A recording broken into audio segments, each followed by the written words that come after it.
C'est un trou de verdure où chante une rivière, accrochant follement aux herbes des haillons d'argent, où le soleil de la montagne fière luit.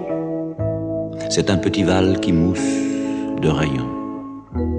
Un soldat, jeune, bouche ouverte, tête nue, et la nuque baignant dans le frais cresson bleu, dort.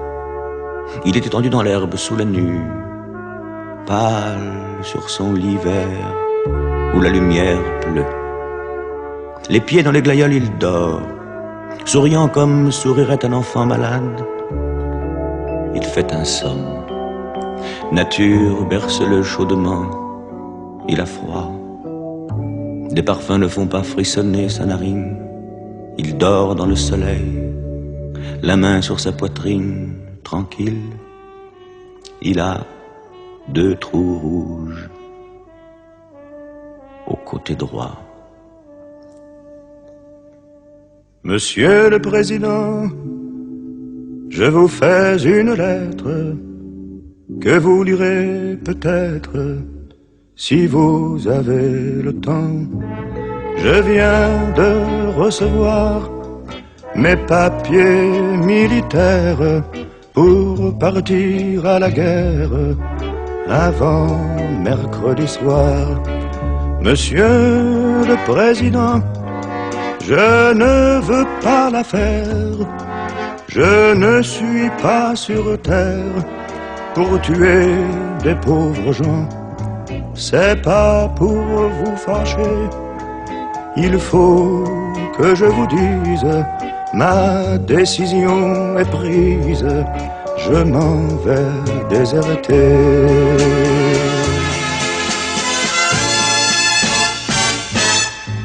Depuis que je suis né, j'ai vu mourir mon père, j'ai vu partir mes frères et pleurer mes enfants. Ma mère a tant souffert qu'elle est dans sa tombe et se moque des bombes et se moque des vers. Quand j'étais prisonnier, on m'a volé ma femme, on m'a volé mon âme et tout mon cher passé. Demain de bon matin, je fermerai ma porte. Au nez des années mortes, j'irai sur les chemins.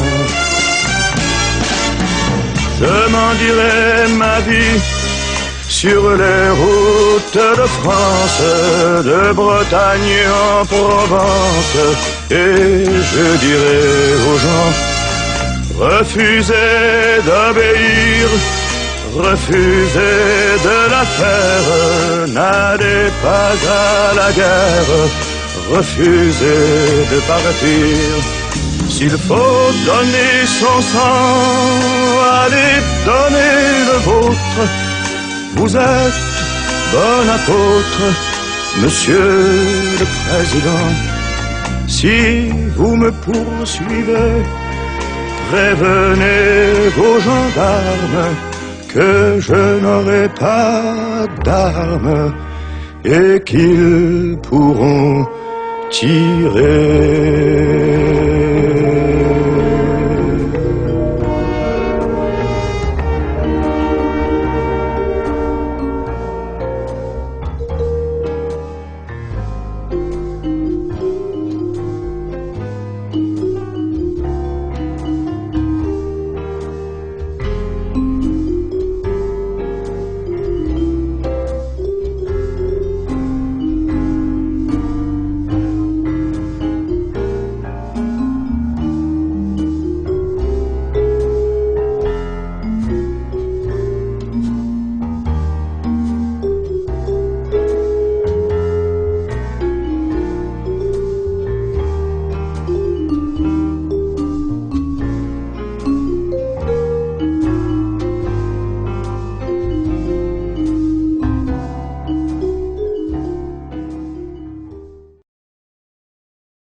Bonjour mes chers amis, les habitués de la chaîne de YouTube La Voix de la Vérité. Aujourd'hui nous sommes le 30 mai 2012 et je m'apprête donc à enregistrer pour vous une nouvelle vidéo que j'ai dénommée La sagesse des peuples. En fait c'est une introduction que j'ai faite sur la sagesse des peuples, et la deuxième vidéo qui suit, c'est Tunisia. Donc c'est le mélange des deux que j'ai dénommé la sagesse des peuples. Je l'ai dénommé la sagesse des peuples, c'est parce que j'ai fini. D'abord, ça coïncide avec quelque chose qui est très important pour moi, c'est que il y a une guerre qui est promise à sa fin. Et comme je suis antimilitariste et que je suis pour la paix dans le monde, et que M. François Hollande, nouvellement président de la République française, a pris l'initiative de retirer ses troupes de l'Afghanistan, je ne peux qu'appuyer cet élan de paix dans le monde. Et donc j'ai dénommé cette vidéo la sagesse des peuples. Je vais vous lire tout à l'heure exactement qu'est-ce que j'entends par sagesse des peuples, et donc je vais émettre cette vidéo à partir de Tunis, où il fait très beau, hein, il fait très beau, et que je suis content de vous transmettre cette vidéo, et j'espère que l'élocution sera au rendez-vous, parce que je tiens à ce que cette vidéo soit bien écoutée, bien entendue, bien transmise, hein, de bouche à oreille ou même par internet. Et ça me ferait plaisir d'asseoir cette initiative de ma part et de consolider la paix dans le monde. Parce que je persiste à croire qu'on ne peut pas se développer sans qu'il y ait une paix, la paix dans le monde, chacun dans ses frontières, et chacun s'occupe de ses affaires intérieures, et donc développe sa population, et donc développe l'humanité en fin de compte. Hein? On s'est trop massacré, on a trop fait de guerre, on s'est trop chamaillé, hein? On a trop tué des innocents pour que cette initiative prise par M. François Hollande ne peut pas passer pour moi inaperçu. Et donc, comme je suis un type qui a mes médias à moi tout seul, puisque c'est ma vidéo, donc j'apprécie et j'applaudis à cette initiative. Pour une fois qu'un Français se met à la hauteur de la sagesse du peuple français, et qu'il retire ses troupes de l'Afghanistan. Il a bien sûr, en nous annonçant ça, qu'il y a eu 83 Français qui sont morts, hein, pendant cette guerre, et c'est déjà un Français, c'est déjà trop, mais 80 Français, c'est déjà assez énorme. Ceci ne m'empêche pas de dire que depuis que l'intervention en Afghanistan est arrivée, il y a eu 3000 Afghans. Ces pauvres démunis, militairement, hein, culturellement et financièrement, ont été massacrés aussi par cette intervention. Il y a eu 3000 Afghans.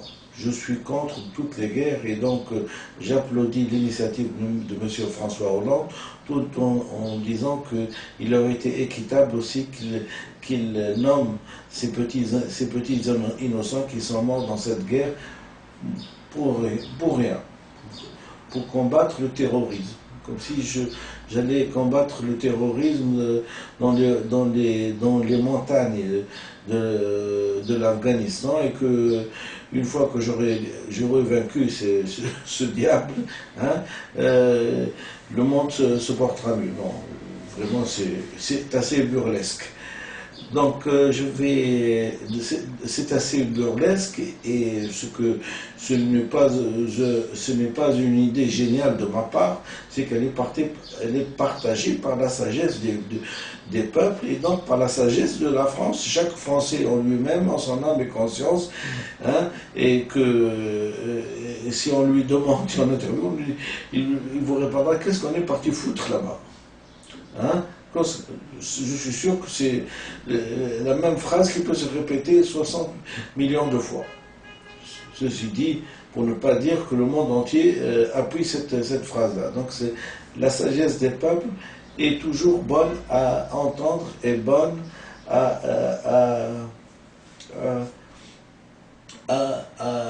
bonne à respecter. Voilà. J'y vais maintenant.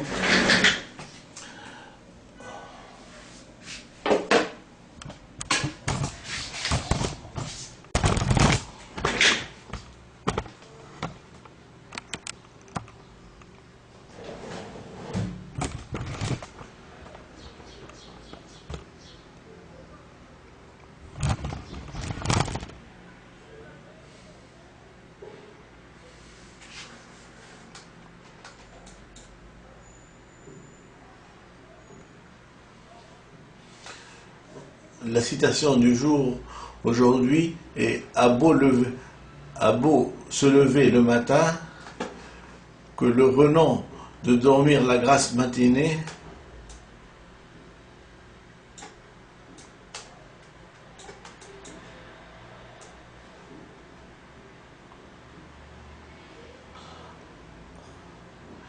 a beau se lever le matin, qui a le renom de dormir la grasse matinée. Proverbe français. Oui, à partir du moment où on a ce renom de dormir la grasse matinée, c'est se lever le matin ou dire je me suis levé aujourd'hui à 6 heures du matin, s'il a déjà le renom de faire la grasse matinée, c'est que c'est un paresseux. Et c'est un paresseux, et non seulement un paresseux, mais probablement soit qu'il est déprimé, soit qu'il est déprimé, soit qu'il est en pleine régression. En général, c'est souvent un conservateur et donc non pas un révolutionnaire, puisque s'il était révolutionnaire, la révolution commence déjà le matin de très bonne heure. On ne change rien en restant dans son lit. Alors, mercredi 30 mai, il est 5h moins 5 du matin, et donc, en avant, la sagesse des peuples. La sagesse des peuples est une donnée puissante et intemporelle émanant du peuple. Certains individus, souvent politiques, ne font pas attention à son expression, ou s'évertuent à la refouler, ou même à étouffer son expression, par la main mise sur les médias, par des slogans parfois de droite et parfois de gauche. Comme elle est pérenne, cette sagesse du peuple intemporelle et apolitique, c'est-à-dire elle est ni de droite ni de gauche, un jour, après parfois des mois, des années et des siècles, elle surgit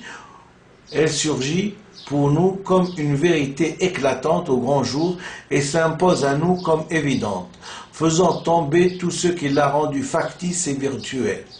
Ainsi, un état de fait ou de non-droit finit toujours par être découvert, et ses commanditaires ou concepteurs finissent toujours par ressurgir des ténèbres de l'histoire, et on découvre alors l'atrocité de leurs crimes.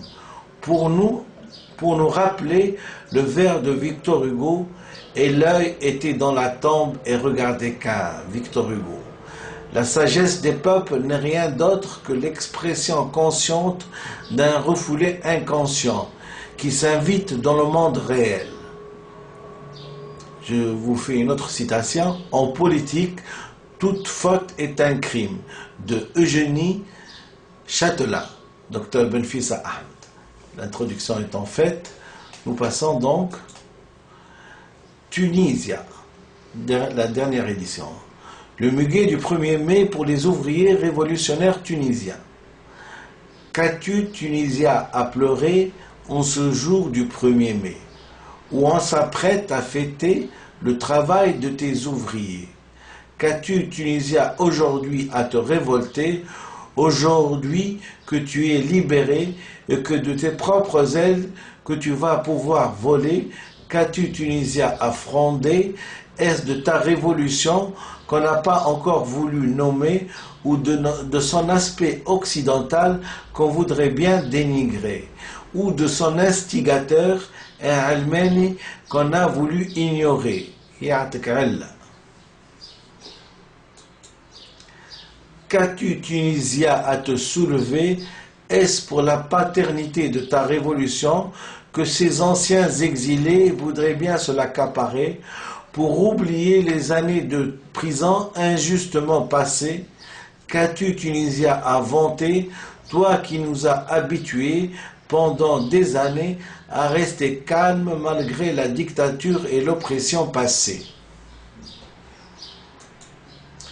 Qu'as-tu, Tunisia, aujourd'hui à te révolter, aujourd'hui que tu es libéré et de ta flamme révolutionnaire enfin maîtrisée, par les ailes des aigles de Carthage, tu as pu voyager et dans le monde arabe, tu as pu t'implanter en te libérant de l'oppression si savamment organisée par des corrupteurs bien rodés à leur métier et de ces salauds délateurs qui se nourrissaient grâce aux secrets des pauvres gens injustement incriminés, convaincus que pour réussir en politique, seul le rôle de la serpillière leur était autorisé par la génuflexion à un avoué castré. Ah, Tunisia, je t'ai enfin bien compris, sauvage voyageuse, et ta propagation internationale, véhiculée par ta jeunesse, m'a touché jusqu'au cœur. Et ton désir le plus profond, finalement exprimé grâce à des enfants martyrs qui se sont sacrifiés, ce désir de liberté, d'égalité, de dignité et de justice si durement arraché que des années durant tu as tant espéré. Ce désir que tu voudrais bien enfin réaliser, je sais qu'à l'image du névrosé, tu resteras énervé tant qu'on n'a pas verbalisé publiquement les buts de ton désir refoulé.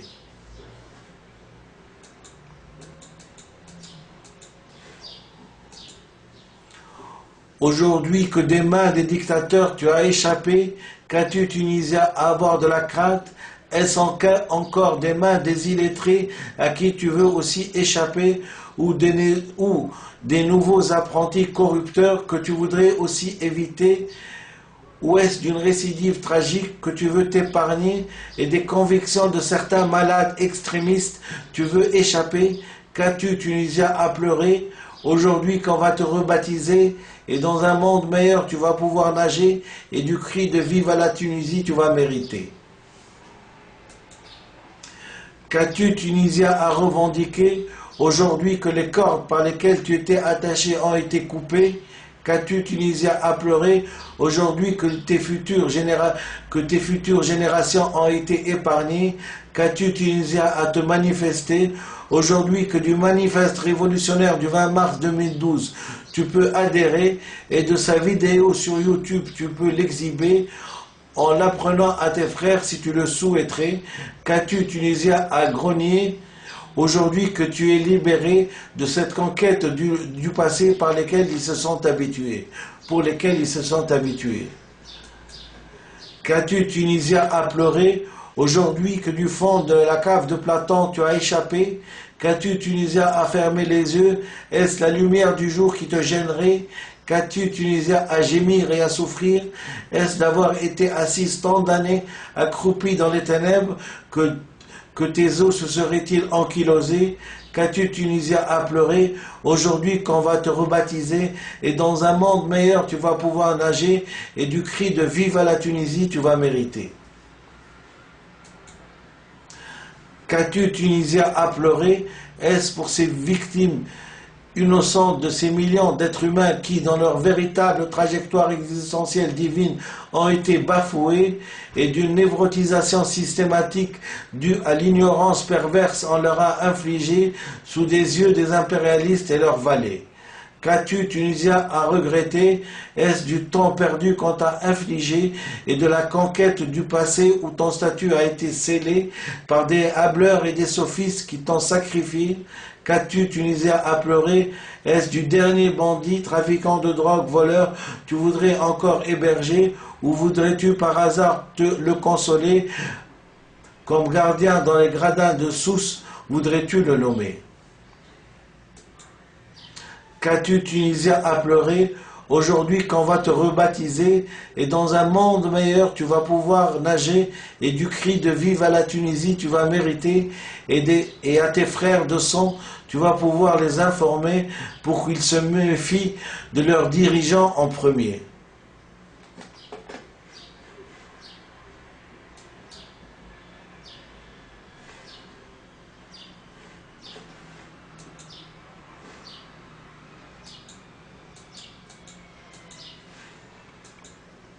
Qu'as-tu, Tunisia, à pleurer?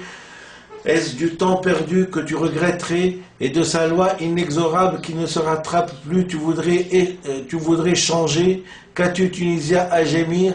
Est-ce du temps de la tortue que tu vas te mettre Est-ce à gémir et du temps de la tortue que tu vas te mettre aujourd'hui à regretter?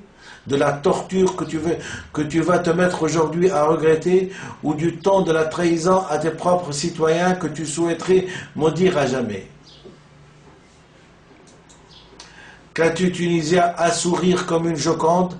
Est-ce parce qu'enfin, on a enfin isolé scientifiquement le germe surnois qui pourrissait le pays depuis tant d'années et tant de mois, que tu t'es mis soudain à envisager la vraie liberté en abandonnant l'illusion de la liberté imposée par des ennemis de la liberté? Qu'as-tu, Tunisia, à avoir l'air grave? Que vas-tu te mettre aujourd'hui encore à regretter? Est-ce le temps des slogans des corrompus de Yahya Bourguiba qui t'ont tant enivré dans le passé avec ses discours creux d'un halluciné pervers soumis aux caprices de son ancien colonisateur, devenu par la force du destin son nouveau complice et maître, dans une manœuvre plus criminelle qu'humaniste et philanthropique, intéressant l'ethnie humaine, en prétextant l'indépendance et donc la liberté? Je sais que tu as hâte de réécrire l'histoire de la fin tragique de cette civilisation bafouée, mais ton calme et ta patience sont des vertus que tu sais appliquer pour réussir tes miracles escomptés, au détriment de ces futiles obstacles prochainement annihilés, sachant que le loup de l'impérialisme est toujours là pour ressurgir et te dévorer pendant tant d'autres années sans jamais se rassasier.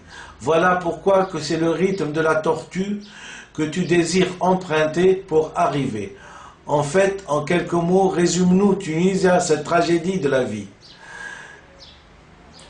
C'est l'histoire du petit délirant paranoïaque africain qui a raté sa place dans un service de psychiatrie et qui a pu berner des millions d'individus sur cette terre. En s'auto-illusionnant d'être l'artisan de l'indépendance ramené au pays et s'avérant plutôt une dépendance de son pays à l'étranger et une régression à tout développement autonome.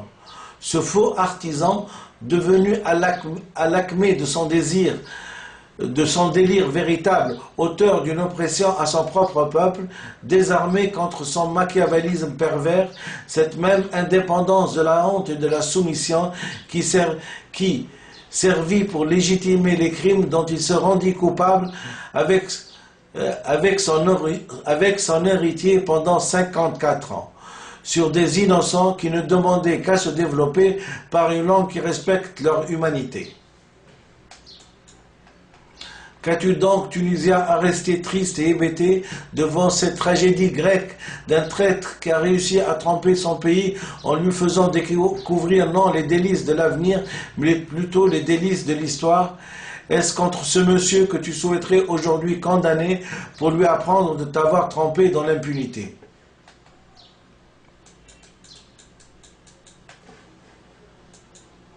Qu'as-tu, Tunisien, à regretter, puisque la mort s'en est chargée? Qu'as-tu, Tunisien, à regretter? Est-ce les slogans fallacieux qui ont enivré ton peuple que tu regretterais? Qu'as-tu, Tunisien, à pleurer de ces chaudes larmes? Est-ce des larmes de joie pour la deuxième République que tu ne peux refouler? Qu'as-tu, Tunisien, à pleurer? Est-ce du temps perdu que tu regretterais et de sa loi inexorable qui ne se rattrape plus que tu voudrais changer? Qu'as-tu, Tunisien, à gémir? Est-ce du temps de la torture que tu vas te mettre aujourd'hui à regretter ou du temps de la trahison à tes propres citoyens que tu souhaiterais maudire à jamais? Qu'as-tu, Tunisien, à sourire comme une Joconde? Est-ce que parce qu'on a isolé scientifiquement le germe surnois qui pourrissait le pays et le condamner à l'immobilisme que tu vas te mettre à regretter maintenant le temps des slogans des corrompus de Yahya Bourguiba qui t'ont tant dénigré dans le passé? Ou est-ce d'avoir découvert que le combattant suprême n'était rien d'autre que la crapule suprême qui a névrotisé et criminalisé son peuple dans la satisfaction quasi générale des pseudo-illuminés, dont le seul but était le gain du gîte et du manger? Ou est-ce de la fausse indépendance et de l'oppression à ton peuple que tu regretterais et que tu souhaiterais condamner?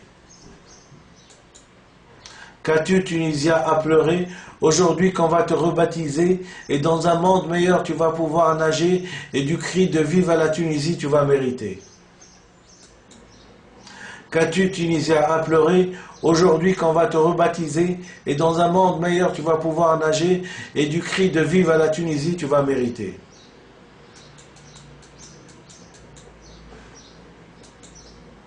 Qu'as-tu, Tunisien, à pleurer, toi qui es resté sans une larme, figé par la terreur tant d'années?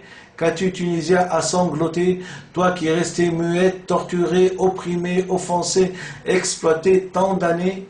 Qu'as-tu, Tunisien, à pleurer, toi qui as été colonisé et à qui même du vrai sens de l'écriture on t'a caché? Qu'as-tu, Tunisien, à pleurer, toi qui es resté à marcher à quatre pattes tant d'années? Qu'as-tu, Tunisien, à pleurer, maintenant que des impérialistes criminels tu viens d'échapper? Qu'as-tu, Tunisien, à être triste, toi qu'on a désymbolisé tant d'années dans l'indifférence criminelle des présupposés civilisés? Qu'as-tu, Tunisien, à pleurer aujourd'hui qu'on va te rebaptiser et dans un monde meilleur tu vas pouvoir nager et du cri de vive à la Tunisie tu vas mériter? Qu'as-tu, Tunisien, à pleurer, toi qui viens d'être libéré et que du vrai sens de l'écriture tu vas t'émerveiller? Qu'as-tu, Tunisien, à pleurer? Est-ce du salaud du combattant suprême que tu regretterais ou de sa nostalgie oppressive et criminelle voudrais-tu la remplacer? Qu'as-tu, Tunisien, à pleurer? Est-ce de tes enfants martyrs morts sans véritable cause voudrais-tu les dédommager?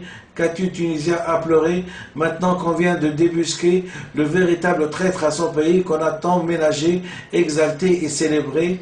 Voudrais-tu tardivement crier à bas Bourguiba pour pouvoir te venger ou préfères-tu le laisser dans la boue de l'histoire des dictateurs, lui qui a pu finir par se convaincre de pouvoir inventer une manière de parler? Qu'as-tu, Tunisien, à pleurer aujourd'hui qu'on va te rebaptiser et que par une langue reconnue par l'inconscient tu vas pouvoir pratiquer et de ta place de sous-développé tu vas pouvoir échapper et dans un monde meilleur tu vas pouvoir nager et du cri de vive à la Tunisie tu vas mériter?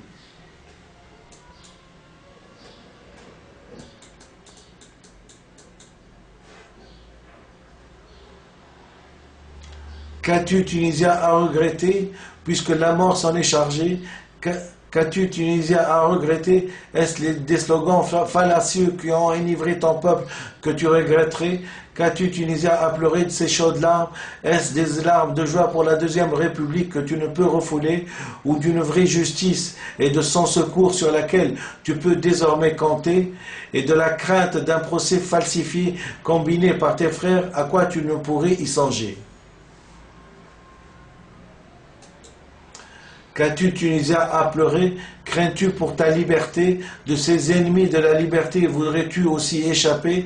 Et de leur masque fétiche de la religion voudrais-tu leur retirer? Et de leur ignorance à la vraie cause du peuple voudrais-tu leur enseigner?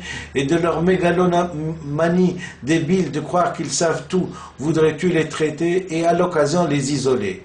L'expérience traîtresse du duo sahélien Bourguiba et Zaba voudrais-tu oublier?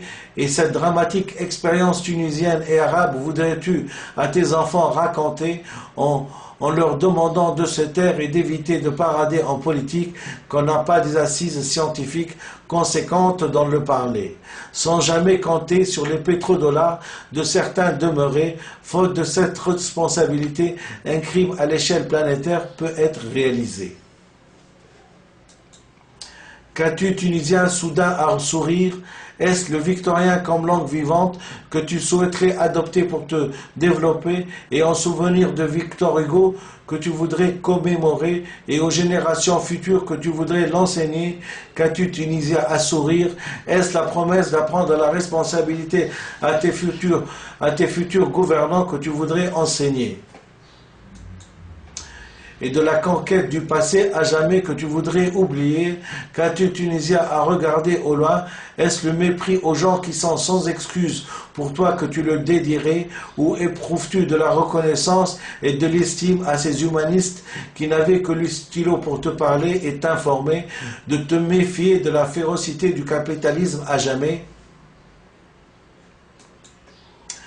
Toi qui as permis à tes enfants de combattre sous des drapeaux étrangers pour une certaine idée de la morale désormais déchirée par l'ingratitude xénophobe de certains demeurés, pervertis par l'esprit capitaliste affolé, de sa fin prochaine internationalement redoutée, sauf par les forces prolétariennes où elle est vivement espérée? Ou finalement penses-tu que ces données ont été trahies à jamais par l'ingratitude de l'être humain et sa déshumanisation capitaliste dans d'autres contrées? Qu'as-tu, Tunisien, à être contente et satisfaite? Est-ce d'avoir tout dit que tu te sens soulagée, ou pour nous dire une autre promesse sous forme de conseil qu'on aura plaisir à appliquer? Tant que les vagues de la révolution prolétarienne ne se sont pas calmées, aucune paix sociale ne pourra exister. Tant que les séquelles du colonialisme n'ont pas été décriées, aucune paix sociale ne pourra exister. Qu'as-tu, Tunisien, à être contente et satisfaite? Est-ce d'avoir tout dit que tu te sens soulagé, ou pour nous dire d'autres promesses sous forme de conseils qu'on aura plaisir à appliquer? Tant que les vagues de la révolution prolétarienne ne se sont pas calmées, aucune paix sociale ne pourra exister. Tant que les séquelles du colonialisme n'ont pas été décriées, aucune paix sociale ne pourra exister.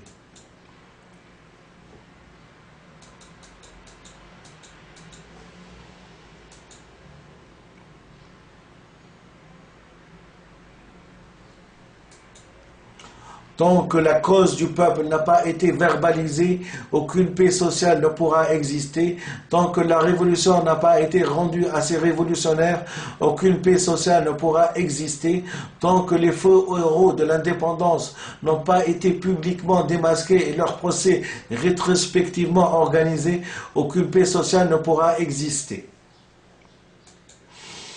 Qu'as-tu, Tunisien, soudain à rire aux éclats?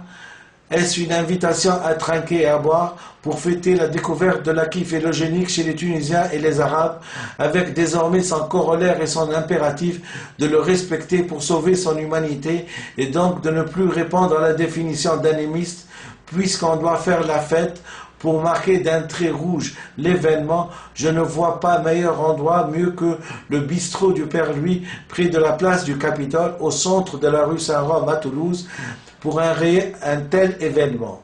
En levant bien haut un bon verre de muscat pour l'amitié entre les peuples du monde entier, unis main dans la main pour écrire une nouvelle page de l'histoire de la civilisation humaine, sans entreloupettes et cachotteries, digne de l'esprit humaniste sartrien, et non de l'esprit colonialiste du Charlot et Poltron rescapés à Londres par peur de mourir en héros pour sauver la France, plus habitués à tirer sur une foule sans armes d'indigènes à Alger,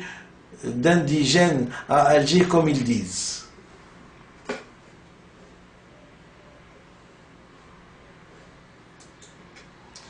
Vaincre ces tabous, même dans les faits historiques, c'est déjà commencer à se civiliser. Suivre la rotation des aiguilles d'une montre, c'est déjà ramener l'histoire au présent pour conquérir l'avenir. Il est, n'est-ce pas,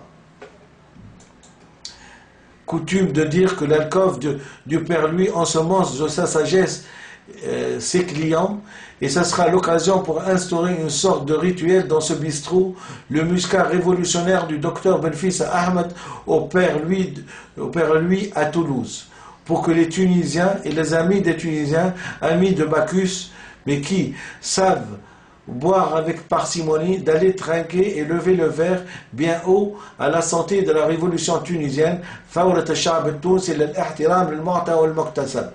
histoire de commémorer l'endroit où tout jeune étudiant en médecine, je me suis promis dans cet endroit de grande sagesse culturelle d'offrir une découverte à la Tunisie qui lui permettra dans un jour lointain de rivaliser avec sa grande sœur jumelle Toulouse, ma deuxième ville adoptive, avec Tunis, ma ville natale. La belle ville rose pour toutes les personnes éprise de liberté, d'égalité et de dignité, qui n'a jamais fermé ses bras aux étrangers esselés pour les aider à transcender au même titre que ses enfants choyés. Cette histoire confirme, n'est-ce pas, le dicton célèbre « Dans le vin, la vérité, même quand il s'agit de sens de l'écriture ». Telles sont les vérités incorruptibles et incontournables de la révolution internationale qui a guidé les peuples dans leur changement révolutionnaire depuis la nuit des temps. S'y conformer, c'est réussir. Refuser, c'est se maintenir dans la caverne de Platon. À toi de choisir sans ambivalence ton chemin, si tu veux, comme le reste du monde, te civiliser, tout en respectant ton propre peuple, qu'on a essayé de larguer dans le tumulte de l'histoire de l'humanité. دكتور بنفيس أحمد. تحيا ثورة الشعب التونسي للاحترام للمعطى والمكتسب. Je vous remercie infiniment et j'espère que cette dernière édition vous plaise. Bonne journée et bonheur à tous les révolutionnaires et bonheur au monde entier, et vive la sagesse du peuple qui finit toujours par transcender sur tous les mensonges que les êtres humains peuvent émettre pour se dénigrer les uns les autres. Je vous remercie infiniment.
trouvait plutôt jolie, Lily. Elle arrivait des Somalies, Lily, dans un bateau plein d'émigrés qui venaient tous de leur plein gré vider les poubelles à Paris. Elle croyait qu'on était égaux, Lily, au pays de Voltaire et d'Hugo, Lily. Mais pour Debussy, en revanche, il faut deux noirs pour une blanche, ça fait un sacré distinguo. Elle aimait tant la liberté, Lily. Elle rêvait de fraternité, Lily. Un hôtelier rue Secrétan lui a précisé en arrivant qu'on ne recevait que des blancs. Elle a des charges et des cajots, Lily. Elle s'est tapée des sales boulots, Lily. Elle crie pour vendre des choux-fleurs dans la rue, ses frères de couleur l'accompagnent au marteau-piqueur. Et quand on l'appelait Blanche-Neige, Lily, elle se laissait plus prendre au piège, Lily. Elle trouvait ça très amusant, même s'il fallait serrer les dents, ils auraient été trop contents. Elle aimait un beau blond frisé, Lily, qui était tout prêt à l'épouser, Lily. Mais la belle famille lui dit: nous ne sommes pas racistes pour dessous, mais on ne veut pas de ça chez nous. Elle a essayé l'Amérique, Lily, ce grand pays démocratique, Lily. Elle aurait pas cru sans le voir que la couleur du désespoir, là-bas aussi ce fut le noir. Et dans un meeting à Memphis, Lily, elle a vu Angela Davis, Lily, qui lui dit: viens petite sœur, en s'unissant on a moins peur des loups qui guettent le trappeur. Et c'est pour conjurer sa peur, Lily, qu'elle lève aussi un point rageur, Lily, au milieu de tous ces gugus qui foutent le feu aux autobus interdits aux gens de couleur. Et dans ton combat quotidien, Lily, tu connaîtras un petit peu bien, Lily. Et l'enfant qui naîtra un jour aura la couleur de l'amour contre laquelle on ne peut rien. On la trouvait plutôt jolie, Lily. Elle arrivait des Somalies, Lily, dans un bateau plein d'émigrés qui venaient tous de leur plein gré vider les poubelles à Paris.